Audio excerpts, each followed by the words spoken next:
გადაცემა მე და გარემო დაბრუნდა ეთერში. კიდევ ერთხელ მოგესალმებით ძვირფასო რადიო მსმენელებო. ჩვენი გადაცემის მეორე სტუმარია არაჩვეულებრივი ბიზნესის განმახორციელებელი ადამიანი, კომპანია ბიოდიზელის თანადამფუძნებელი და დირექტორი ბატონი მურმან პატარაია. გამარჯობა მურმან. მოგესალმები ანა, მადლობა მოწვევისთვის და შესაძლებლობისთვის. მურმან, ბიოდიზელ საქართველოზე, ან ბიოდიზელ ჯორჯიაზე მაქვს პირველი შეკითხვა თავისთავად. ანუ პირველი ქართული კომპანია, რომელმაც განახლებადი ეკომეგობრული საწვავის ასე თქვა წარმოება დაიწყო. მოგვიყევი, მოუყვეთ მსმენელს, აი პირველი ნაბიჯები და ეს მოკლე ისტორია სიამოვნებით. 2017 წელს დავაფუძნეთ ჩვენი კომპანია. კომპანიის ძირითად საქმიანობას ვისაც არ აქვს ჩვენს მაყურებლებს ინფორმაცია ჩვენ შესახებ ვეტყვი რომ ეს არის მეორეული მცენარეული საკვების ეთების შეგროვება ჰორიკა ბიზნესიდან, სტუმარ მასპინძლობის ბიზნესიდან, ჩვენ უკვე დაახლოებით 3500-ზე მეტ პარტნიორ კომპანიას ვემსახურებით მთელი საქართველოს მასშტაბით. დაწყებული რა ვიცი ლაგოდეხიდან, მესტიამდე თუ აჭარიდან, უკიდურეს წერტილამდე რა. აბსოლუტურად მნიშვნელობა არ აქვს გეოგრაფიულ მდებარეობას არეალს, იმიტომ რომ ისე ვართ განფენილები, რომ თავისუფალად შეგვიძლია ყველა ამ ნარჩენის, ამ ტიპის ნარჩენის წარმომქმნელს მოემსახუროთ. კომპანიის ძირითადი საქმიანობა, როგორც მოგახსენეთ, სწორედ მისი შეგროვება და გადამუშავება არის. 2017 წელს ჩვენ ვიმყოფებოდით, უფრო ადრე, უფრო სწორედ ვიმყოფებოდით უკრაინაში, სადაც შევარჩიეთ თავის დროზე მანუალური ტიპის საწარმო. მანუალური ტიპის საწარმო, რა თქმა უნდა, შედარებით ნაკლებად დიდი მასშტაბის, ვიდრე ახლა დღეს ვაშენებთ.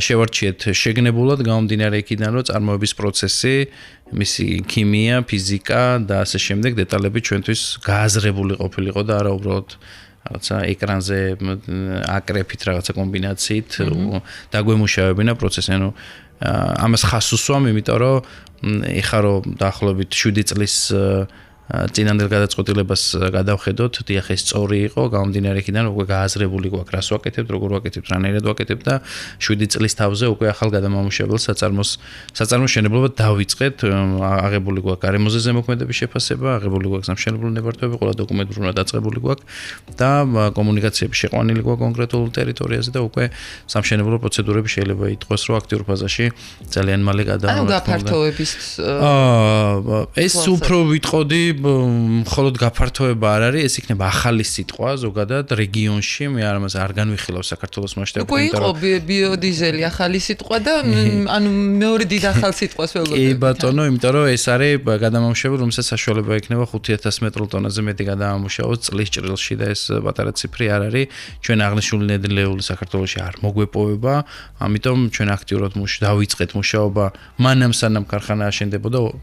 წარმოიდგინეთ, ეხლა სადაც ვიმყოფებით 2 წლით ადრე დავიწყეთ მუშაობა რეგიონალურ ჭრილში, მაგალითად სომხეთში გვაქვს აღნიშნული ტიპის კომპანია და იქ ოპერირებ ჩვენ სომეხ პარტნიორებთან ერთად. ლოჯისტიკური ნაწილია და ზეთის ან ნედლეულზე ხელმისაწვდომობის ნაწილში მუშაობთ აზერბაიჯანში, მუშაობთ ყაზახეთში, სხვა შორის გეგმავთ მუშაობას ჩინეთშიც და შესაბამისად ამით ჩვენ აზიისა და ასე ვთქვათ აღმოსავლეთის ტვირთებით უზრუნველყოფთ იმას, რომ მივიღოთ შესაბამისი ნედლეული საქართველოში, გამოვიყენოთ ის საოცარი შესაძლებლობები, რომელიც ამ ქვეყანას გააჩნია, ეს არის გეოგრაფიული პირველ რიგში და შემდგომ ის თავისუფალი ვაჭრობის ხელშეკრულებები, რომელიც ერთის მხრივ ჩინეთთან არის, მეორე მხრივ თურქეთთან თუ მესამე მხრივ ევროკავშირთან, გადავამუშაოთ ადგილზე ნედლეული, მივიღოთ კონკრეტული პროდუქცია, ამ შემთხვევაში საუბარია ბიოსაწვავზე და დავაკმაყოფილოთ როგორც ადგილობრივი საერთაშორისო ბაზარი. ორივე ბაზარი ჩვენთვის მნიშვნელოვანია, ორივე ბაზარი, იმიტომ რომ პირველ რიგში, რა თქმა უნდა, ამ ქვეყნის შვილები ვარ და გვაინტერესებს. ანუ ძალიან მნიშვნელოვანია ეს აი ბაზარი არ მინდა რომ გაუშვა, იმიტომ რომ აბსოლუტურად განსხვავდება ექსპორტზე დიდი ხანია გაგაქვთ, მათ შორის ევროკავშირშიც, როგორც ვიცი. ძირითადად ევროკავშირში. ძირითადად ევროკავშირში, იმიტომ რომ ევროსტანდარტის საწვავი მიიღება წარმოების შედეგად. ანუ პირველი საინტერესო, ანუ ეხლაც მაგალითად ვინც გვისმენს, ხო? და დაინტერესდა ბიოსაწვავით, ხო? პირველი ნაბიჯები როგორ იყო? ანუ მოვიდნენ შეთავაზებით, ანუ რამდენად ადეკვატურად მიიღო ადგილობრივმა ბაზარმა ბიოდიზელი და თავისთავად ეჭვის თვალით შეხედავდით ქართულად. ყოველი ახალი ესეა და მით უმეტეს ქართული წერა. ეხლა რა შეიცვალა ამ თვალსაზრისით? ჯერ ადგილობრივ ბაზარზე რო ვისაუბროთ და ანუ ევროპულ ბაზარზე გასაგებია, იმიტომ რომ გარკვეულ სტანდარტებს უყურებენ იქ და შესაბამისად იქ სხვა გამოწვევები. სპეციფიკაციის მიხედვით და თქვენ შეკითხოს ანა, მადლობა ამ შეკითხვის, ზოგადად საინტერესოა. ნაწილობრივ უპასუხებ და ნაწილობრივ უპასუხებ რატო? იმიტომ რომ ჩვენ საცალო ქსელში ამ პროდუქტს არ ვყიდით. შესაბამისად ის უკავშირი, ასე ვთქვათ, რომელიც მაგალითად ავტოგასამართსადგურსა და მომხმარებელს შორის არის, ჩვენთან ანგვიან მოდის ან ნაწილობრივ, ძირითადად მოდის ის, რაც მაგალითად მოდის სოციალური ქსელების საშუალებით, ან ხშირად არის შემთხვევები, როდესაც რეკავენ და კითხულობენ, იცი რაღაც 100 ლიტრი საწვავი მინდა 50 ლიტრი საწვავი. სამწუხაროდ ჩვენ ესე არ ვყიდით, იმიტომ რომ ჩვენ რიტეილით არ ვართ დაკავებული, ჩვენ ჰოლსეილით ვართ დაკავებული და გვაქვს მაგალითად შეზღუდვები, მაგალითად 10000 მეტრული 10 ტონის ქვევით, ანუ საწვავს არ ვყიდით საერთოდ, არც ნედლეულს და ასე შემდეგ. კონკრეტულ დროის ჭრილში თუ ერთ ტრანზაქციაზე, ანუ ხო, ეს საწარმო ქარხანა და ეს არ არის მაგალითად ავტოგასამართსადგური, რომელიც ნებისმიერ რაოდენობის და ლიტრის ყიდის, ხო? ეხლა რომ მიხვიდე ავტოგასამართსადგურზე, როგორც ტონობით ვერ ჩაისხამ საწვავს, იმიტომ რომ იქაც შეზღუდვა, ასევე ჩვენ ვერ გავცემთ საცალო. თუმცა მე ვიცი, რომ იმ კომპანიას, რომელიც ჩვენგან ყიდულობს ხოლმე, ერთი კომპანია, ორი კომპანია ძირითადად ესეთი, ვინც რეგულარულად ჩვენგან შეიძენს ხოლმე. არ ვიცი, რაღაცა ფანების არმია ყავს ხოლმე, ასე ვთქვათ და სხვადასხვა მარკის მანქანები ისხამენ და ბიოდიზელზე მუშაობენ თლიანად, მაგრამ ძირითადად როგორ აქვს დაბალანსებული, რომ ნაწილობრივ იყენებენ ჩვეულებრივ ნავთობ დიზელს, ეხლა ის არ იყიდება ავტოგასამართსადგურზე ბლენდირებული სახით, ბლენდირება საქართველოში არც აკრძალულია, მაგრამ არც ისე დაშვებული არ არის, რაღაც გარკვეული კაზუისტიკებია, რომელზეც ახლა აქტიურად მუშაობთ, რომ აღმოიფხრას საკანონმდებლო, მაგრამ ასე ვთქვათ, ესე თვით ბლენდირებას აკეთებენ და შესაბამისად ძალიან მოსწონთ, იმიტომ რომ ბიოსაწვავში აფეთქების ტემპერატურა არის ძალიან მაღალი, მაგალითად ჩვეულებრივ ნავთობ დიზელში თუ არის სადღაც ვარირებს 50-დან 56, 60 საუკეთესო შემთხვევაში, მე ესე დიზელი საქართველოში არ მგონია იყოს, არ შემხვედრია, ბიოდიზელის აფეთქების ტემპერატურა არის 80 და ზევით 100, 130 ხშირ შემთხვევაში. შესაბამისად ის მეტ ენერგიას, ენერგიას, უფრო ასე ვთქვათ, კალორიულობა აქვს მაღალი და შესაბამისად ეგრეთ წოდებული გაწევა, რასაც ეძახიან, განსაკუთრებით ეს მანქანები, რომლებიც ძიმე წონებზე მუშაობენ, მათთვის ეს უფრო ასე ვთქვათ ბლენდირებული სახის უფრო მისაღებია ხოლმე. ცივილიზებული სამყარო ამ შემთხვევაში ევროკავშირში მაგალითი რომ მოვიყვანო, ამას იყენებს ბლენდირებული სახი და მისი სამარკო ნიშნებიც ესე ყალიბდება. მაგალითად, ხშირად შეხვდებათ ავტოგასამართსადგურები ევროპაში, სადაც წერია B5 კონკრეტულად ასე ვთქვათ ეგრეთ წოდებულ სვეტრზე, საიდანაც ისხმება ხო, საწვავი და გამართავს შენს კუთვნილ ავტომობილს. იქ არის B5, B10, B15, B20, B30, B100, ანუ 100%-ით ბიოსაწვავი და იქ უკვე ირჩევ შენ თვითონ შენთვის მისაღები მარკა, რომელი ხე. გამოიყენება როგორც დანამატიც. ჩვეულებრივ. და როგორც სუფთა სახით. გეტყვით, კი. Euro 6 ხო ხსმენიათ სტანდარტი, რა არის Euro 6? Euro 6 არის Euro 5 პლუს ბიოდანამატი. Euro 6 ეს არის უკვე ჩვეულებრივი ნავთობ დიზელი, რომელიც უკვე ბლენდირებულია ბიოდიზელი და არის ბლენდირებული საწვავი. ის არის შედარებით ძლიერი, მაღალი ხარისხის და ამავდროულად ეკომეგობრული. ეს ამაშად Euro 5 უფრო მეტი აქვს ბიოდიზელს. იცი ზოგადად მაგალითად ცოტა ისეთი ამერიკული და ევროპული მაგალითები ერთმანეთისგან განსხვავდება რა. მაგალითად ამერიკაში ეს და ბრაზილიაში თუნდაც არ არის პირიქით. ის უფრო ხშირ შემთხვევაში კონკურენტუნარიანია ჩვეულებრივ ნავთობ დიზელთანაც კი. ევროპის შემთხვევაში უკვე განსხვავებული, ახლა ფასი ფორმირდება ესაბამისი ინდექსის მიხედვით, მოგეხსენება საინდექსო პროდუქტია და ყოველდღე იცვლება ფასი, მაგრამ გააჩნია რა მაჩვენებლით არის შერეული, ახლა უფრო მეტი შერევა რო არის და მეტი ბლენდირება არის, უფრო მეტი არის ფასი ცხადია, ნაკლები, ოდნავ ნაკლები ვიდრე ჩვეულებრივი პროდუქტი. ზოგადად ევროკავშირის ქვეყნებში არც ერთი ნავთობ დიზელი, წამყვან ქვეყნებში ხა ძირითადად ისე არა, რომ ნებისმიერ ავტოგასამართ სადგურზე სადაც იყიდება დიზელი, უკვე ბიოდიზელი მაინც 4% შერეულია, მაგრამ იმის ზევით უკვე ხდება ნიშნების ფორმირება მათ შორის და მარკირება და შესაბამისი ნიშნებით გაყიდვა. საქართველოში ესე არ არის, ამასაც გეტყვი ორიოდე სიტყვით. საქართველოში ის იყიდება რაც იყიდება მცირე, ასე ვთქვათ, რაოდენობით B100 სახელწოდებით, როგორც ბიოსაწვავი, თუმცა ხაზგასასმელია ახლა ის, რომ ძალიან აქტიურად მუშაობს ეკონომიკის სამინისტროს განახლებადი ენერგიების დეპარტამენტი მის ჰარმონიზებაზე, ანუ ევროპული კანონმდებლობის ჰარმონიზებაზე და უახლოეს პერიოდში დაგეგმილია, უკვე სამუშაო ჯგუფებით შექმნილია და უახლოეს პერიოდში დაგეგმილია ის, რომ ეტაპობრივად დაინერგოს და ის ვალდებულებები რაც საქართველოს აქვს აღებული პარიზის შეთანხმების საფუძველზე ეს ვალდებულებები ასე ვთქვათ ეტაპობრივად გავრცელდეს, იმიტომ რომ უკვე არის რესურსის.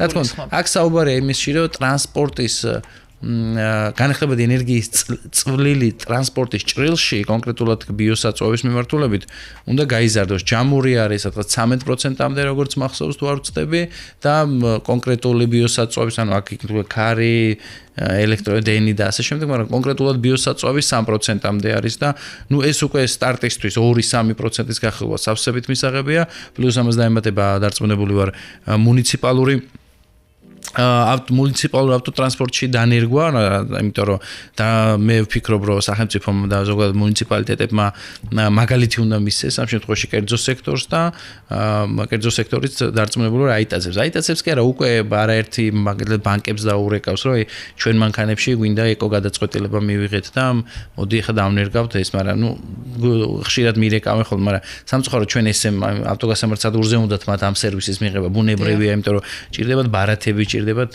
კონკრეტული ისინი ხო მომსახურება, სერვისი ჭირდებათ. ახლა ჩვენ არ გაგვაჩნია, ჩვენ არ ვართ კიდევ ერთხელ ხას უსვამ რიტეილის ნაწილში, ვართ წარმოების, შეგროვება, გადამუშავების ნაწილში.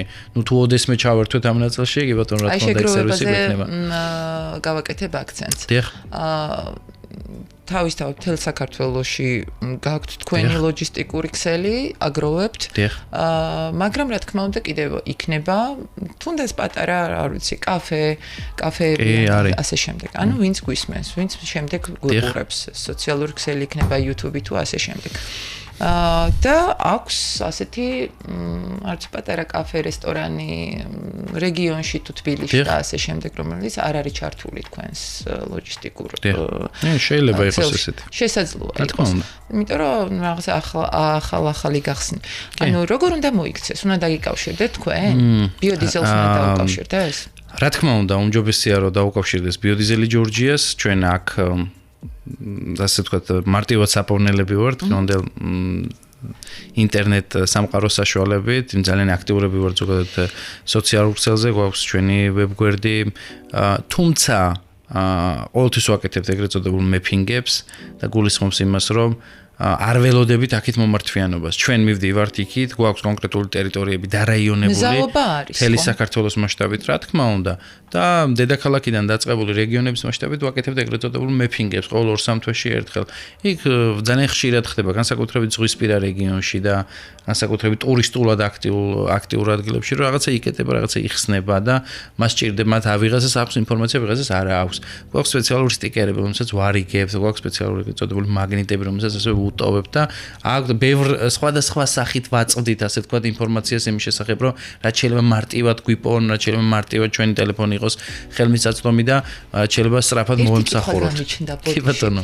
ანუ მაგალითად ჩემს გვერდით არის რესტორანი, სადაც რომელსაც ემსახურება ბიოდიზელ ჯორჯია, მათგან აგროვებს საკვებისეთის ნარჩენებს და მიაქვს. ანუ მე რომელიც თქვათ დიასახლისი ვარ, რომელსაც მიგროვდება და არ უნდა ჩავასხა ეს, ანუ არც საკანალიზაციო სისტემაში, მით უმეტეს ნიადაგზე არ უნდა დავასხა, იმიტომ რომ სადაც ხდება ნარჩენი საკვებიზეთი ის ნიადაგი, მისი აღდგენა ძალიან რთულია და ზოგჯერ შეუძლებელიც, გააჩნია რაოდენობას რამდენს გადავღვრით და მაგალითად მე რომ დავუკავშირდე კონკრეტულ რესტორანს და ჩემთვის რა ვიცი 2 ლიტრიანი ბანკით მქონდეს შენახული. ისინი მიიღებენ? არა. არ მიიღებენ, მე ვფიქრობ, რომ არ მიიღებენ, თუმცა შეიძლება ხო ვიღაცა ინდივიდუალურად მოელაპარაკოთ, მაგრამ საინტერესოა ამ მიმართულებით თუ გიფიქრიათ? გვიფიქრია ეს პროექტის დასაწყისშივე ვიფიქრეთ 2017 წელს.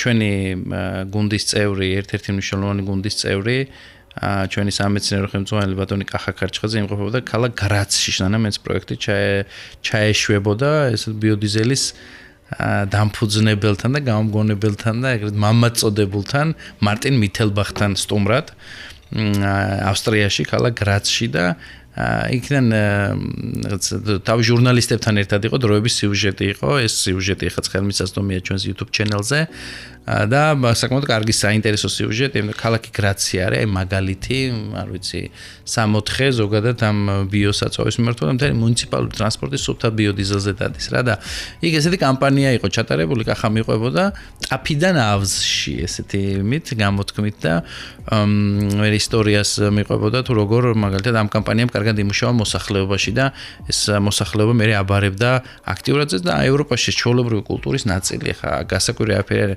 უბრალოდ აქ ცოტა კულტურული აცდენა ერთადერთი რაშია რომ ძალიან აქტიურად იყენებს ევროპის მოსახლეობა ეგრეთ წოდებულ ფრიტურის აპარატებს.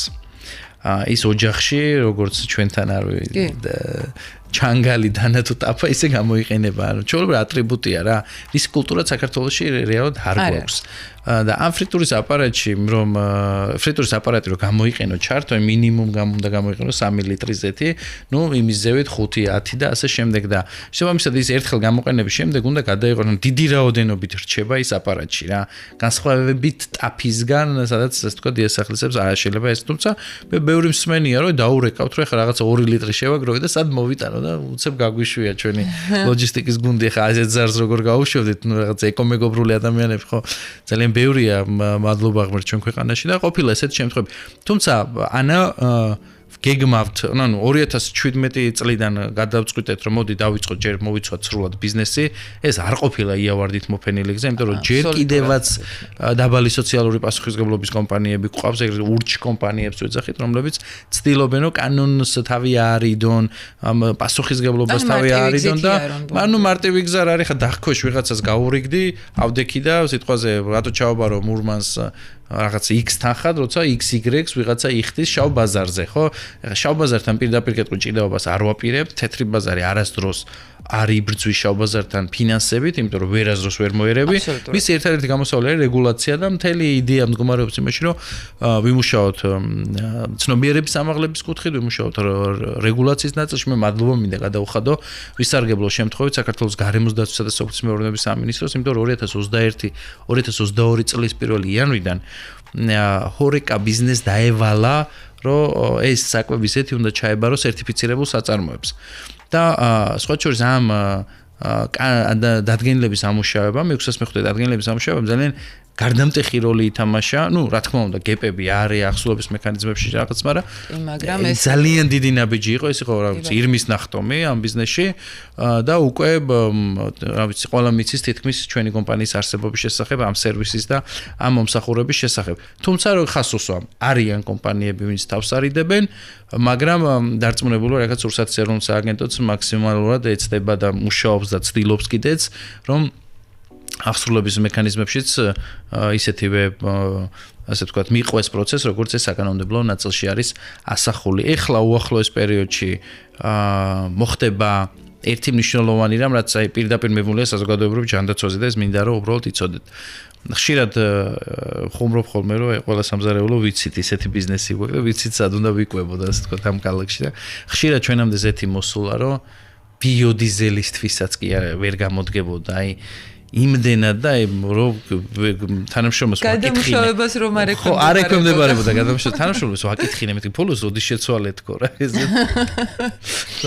ნუ არ ვიცი 1-4 წლის წინო და თანდათან ვამატებდიო, ნუ ხო ცნობიერებას ახი თან მეცინება, თან მეტირება და აი ხო წარმოგიდგენიათ რომ 4 წელი ამატებ და იქ მოგწერმეს რომ შეიძლება აქ ახალ რესტორანში აუცილებლად დაგეხმარები. თანამედროვე აი ესე თქვათ წამყვან კომპანიებს ვინ ძალიან დიდი რაოდენობით არიან ამის წარმოქმნელები და ფასტ ფუდების მიმართულებით მუშაობენ, ხო?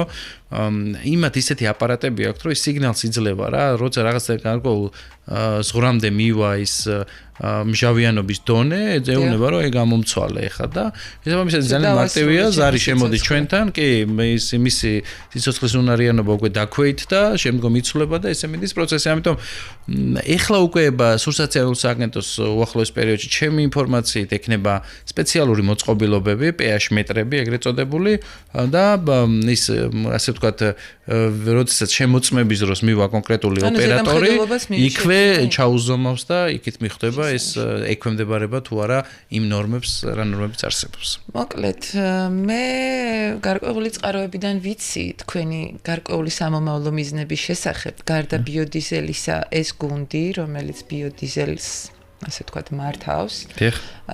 აქვს ძალიან საინტერესო გეგმები, რომელიც სხვა ენერგიების, სხვა წყაროებიდან მიღებულ ენერგიებს რამდენიმე სიტყვით, სულ 2 წუთი გვაქვს. ძალიან მოვიხიბლეთ. რომ გააჟღეროთ. კი, აქტიურად მადლობა შეკითხვისთვის. უკვე მე-3 წელია კომპანია Alter Waste მუშაობს. თქვენ ძალიან დარწმუნებული ვარ, ძალიან ბევრჯერ გისაუბრია და ისაუბრებთ აუცილებლად წარმოებული გაფართოებული ვალდებულების შესახებ. ზეთები რაც გროვდება ორი ასე ვთქვათ MGV ორგანიზაციიდან მე-3 ხშირ შემთხვევაში ზეთს აწვდის კომპანია Alter Waste, რომელიც არის გადამამუშავებელი და ამავდროულად სერტიფიცირებული საწარმო, რომელსაც აქვს უფლება რომ ბაზელის კონვენციის გავლით მიაწოდოს ის ევროკავშირის ქვეყნებს. ზეთებზია რომ დავაკონკრეტოთ. კონკრეტულად ეს არის მინერალური ზეთები, გადაცემათა კოლოფის ანუ და ასე ვთქვათ მოტორი ზეთები. უახლოეს პერიოდში, ექსპორტი აწყობილია ორ ქვეყანაში ბაზელის კონვენციის გავლით მიდის, ეს არის საბერძნეთი და ეს არის ბულგარეთი და გვაქვს კონკრეტული ნოტიფიკაციები შეთანხმებული ამ მიმართულებით, რაც საკმაოდ მსხვილი და მძიმე დოკუმენტბრუნვაა მოგეხსენებათ, მაგრამ წარმოების განვითარება აქ აუცილებლად უნდა მოხდეს.